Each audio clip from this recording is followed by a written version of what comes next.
kažu da nisu znači ne treba ih otpisati, treba ih uzeti ozbiljno. Da li se slažeš, kako to je viđenje Slovenaca onda u tom pogledu? Pa evo, mislim da su sad, ako sam dobro vidio, u Portugalci... Zmajčeki, to. Da su s Portugalcima, mislim da su ih dobili u ovim kontrolnim utakmicama. Pa vidite, upravo ovo o čemu smo pričali, i ja verujem da i Slovenija je jedna od ekipa koja može da iznenadi. Oni naravno poslednje vreme, posebno u timskim sportovima, evo kroz košarku smo to videli, evo sada i kroz fudbal, zaista napreduju. Ja evo u Segedinu sam radio upravo sa direktor mi je i Slovenac bio i jedan od najbližih saradnika isto iz Slovenije. Igrao sam sa mnogim od njih, sam igrao fudbal, imam divnog drugara Vanju Starčevića, on je u Federaciji Slovenije sada radi, i sa njim sam vrlo često na vezi i stalno pričamo kako u stvari Slovenija ne ulaže mnogo u fudbal, oni su stalno onako, njihovi, znaš i sam, sportovi su biciklizam, skokovi, tako je, ali zašto to sada insistiram? Tamo su oni napravili otprilike koliko je njima mera, oni su procenili mudro da je ta investicija sasvim dovoljna da za onoga koji istinski želi da uspe, on će sebe pronaći u toj jednoj priči shodno populaciji.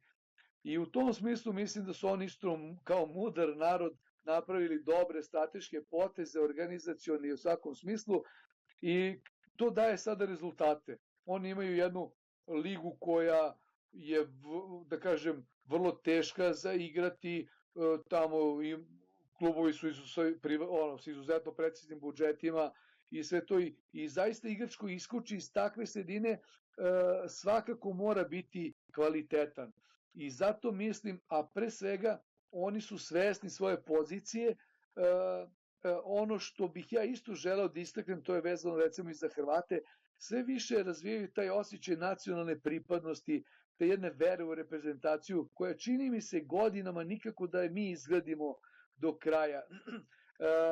Mislim da je posljednji pokušaj bio, ne mislim, nego sam siguran, pratići sva dešavanja oko reprezentacije Siniše Mihajlovića, to je bio posljednji onako, uz dužno poštovanje govorim, kada govorim o Siniši, o velikom Siniši, nažalost spokojno. Nažalost, da, zato i kažem uz veliko i dužno poštovanje.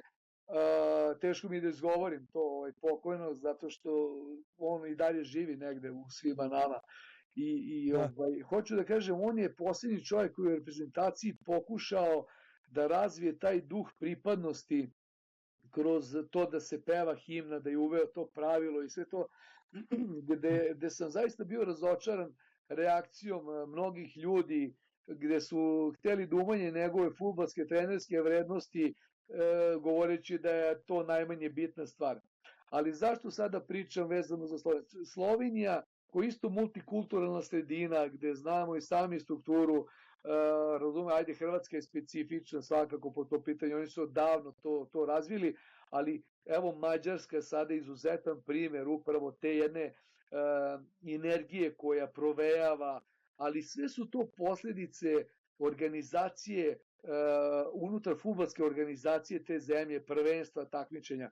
I ono kad se vratimo na početak one priče, pitali ste me da uporedim mađarski i srpski fudbal, upravo su sve to posljedice, razumete, koje se kasnije multiplikuju i prenose se dalje i one su nesagledive. Zato mislim da je jako bitno da se, da kažem, struka i stručnost uplete u ono što jeste, da se nađu prave mere za odnose, i sada Slovenija u tom smislu je pronašla te mere i verujem da može da napravi dobre rezultate, jer su oni to pažljivo i strpljivo. Mi to često euforično radimo, bez jasne strategije, vizije i svega toga, i to nas svakako košta. Iako, evo, kao što sam rekao u nekim prognozama, želim da verujem da mi možemo da iznenadimo kao sportista, naravno i kao Srbin, želim da verujem da mi možemo da napravimo to iznenađenje, ali Slovenija apsolutno ima čemu da se nada kada o tome govori.